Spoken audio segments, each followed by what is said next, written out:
எவ்வளோ ஒருத்தன் ரொம்ப ரொம்ப ரொம்ப ரொம்ப கெட்டவனாக இருக்கணும், அவனுடைய வாழ்க்கை மாறும்பொழுது தான் அங்கே பயங்கரமான சாட்சி.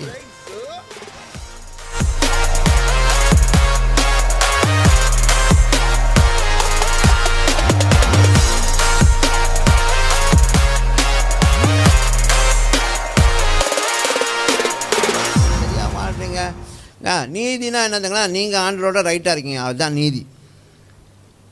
உங்களுடைய பலவீனத்தையோ உங்கள் குறைபாடுகளை வச்சுக்கிட்டு அந்த இடத்துல நீதியை பேசுறதில்ல.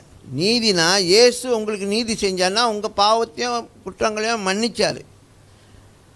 அந்த உங்கள் பாவங்கள் குற்றங்களை மன்னிக்கப்பட்டு அந்த புது வாழ்க்கைக்குள்ளே உங்களை வச்சிருக்கிறாருன்னா அதுதான் நீதியான காரியம். அப்போ நீதிமானா வாழ்கிறது. ஆமென், ஆமென். ஏன் நீங்கள் உங்களை போட்டு வருத்திக்கிறீங்க, நான் நீதிமானா இல்லை, ஏன்னா அப்படி. நீங்கள் தான் நீதிமான். நீதிமான் இன் மேக்கிங். சொல்லுங்கள், நீதிமான் இன் மேக்கிங். பைபிளில் எல்லா இடத்துலையும் அவர் பேரை கொடுத்துட்றாரு, நீ என் மகன் அப்படின்னு.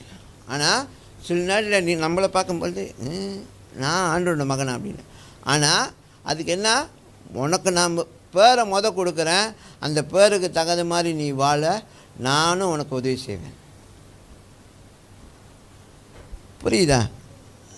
Don't get confuse. நம்ம நிறைய தடவை நம்மளுடைய பலவீனங்களை வச்சு நம்ம ஃபிட் ஆகலை, நம்மளை சுற்றி நடக்கிற பிரச்சனைகளை வச்சு நம்ம ஃபிட் ஆகலை அப்படின்னு நினச்சிக்கிறோம். எவ்வளோ ஒருத்தன் ரொம்ப ரொம்ப ரொம்ப ரொம்ப கெட்டவனாக இருக்கணும், அவனுடைய வாழ்க்கை மாறும்பொழுது தான் அங்கே பயங்கரமான சாட்சி.